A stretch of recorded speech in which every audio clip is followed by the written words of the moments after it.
Hello, world. How you doing? This your boy Raz coming at you again with the Barbershop talk. Come on in and have a seat and let's talk today.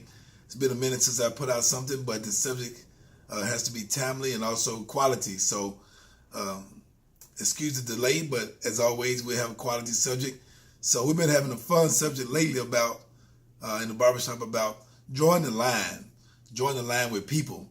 Talked to a friend the other day, told me he hadn't talked to one of his friends in over 6 years.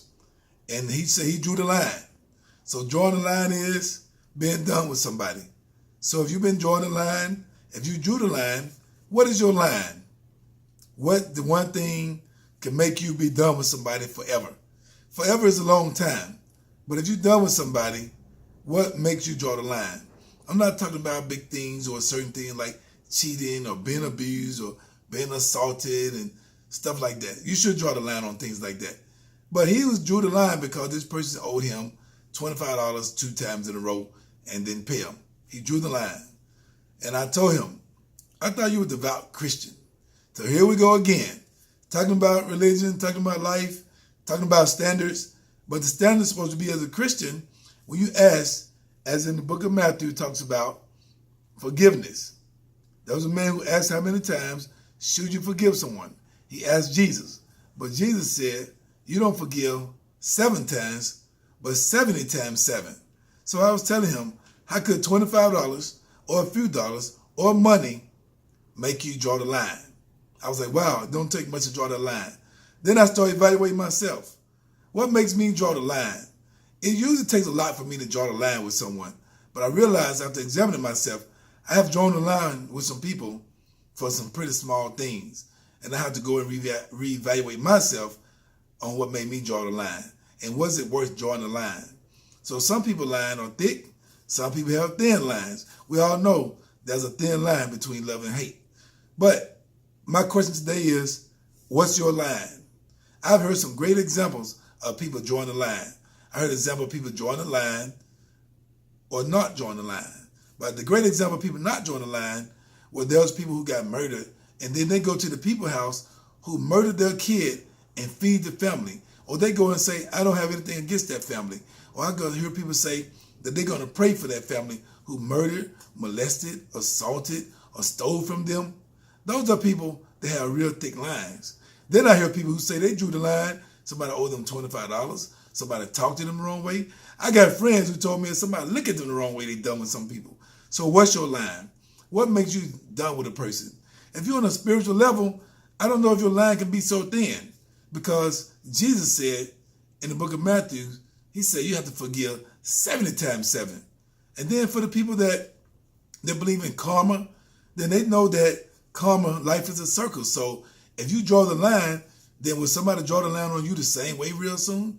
Then you have the people that believe in energy. Is that good energy if you draw the line so soon? Is that good energy if you have the hatred or the fault or any kind of bad feeling against someone? So what's your line? The line is a big deal because that determines what kind of person you're going to be. It determines how much you can take. It determines how you can win souls if you're in the soul winning business. It depends on how you're going to be professionally. Also can determine how your family can stay together, your friends. Second opportunity is everything to people because we all know that we're not perfect. No one is perfect. But at the same time, if you draw that line too fast or too late, it can determine life-making decisions. So today, after talking to my friend in the barbershop, asking him, what is his line? His line was very thin, between $25 and $50 2 times in a row. When you look at it, that same friend has given him way more than that, and not just money, but value, time, forgiveness, love, friendship. Is your line money? Is your line your children? People say, hey, if somebody say something to my child, that's my line. Some people say, if somebody lied to me, that's my line. Today, you need to examine yourself before you draw the line. See if that line against your own standards, or see if you have a line, or have somebody extended that line for you. So be careful before you draw the line, world, because a lot of times we're drawing lines that we haven't upheld our own self. So be careful before you draw the line on somebody, because there's a lot of people watching you, and a lot of people have moved their line. There's a lot of people that extended their line. There's a lot of people that erased their line and moved it back for you. So before you draw your line, be careful how you treat people, because there's a big difference in loving people and loving them right and drawing lines and also treating people the way you want to be treated. That example in the Bible said that the rich man, gave a person forgiveness for millions of dollars.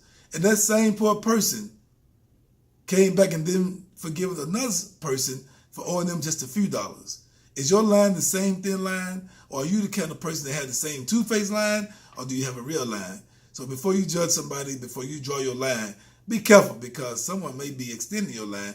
And how soon do we forget? But in the end, the rich man came back and gave that person death, or worked him for a long time, because he didn't forgive someone who forgave them. That's another talk in the barbershop. Just give you a little reminder, before you judge somebody, before you draw the line, or before you say you're done with someone, be careful how you draw your line, because as you draw your line, someone may have just extended your line. That's our talk for now. Welcome to the barbershop. Come and see us again. Hope you enjoyed your stay. Be encouraged. Enjoy life. It's short.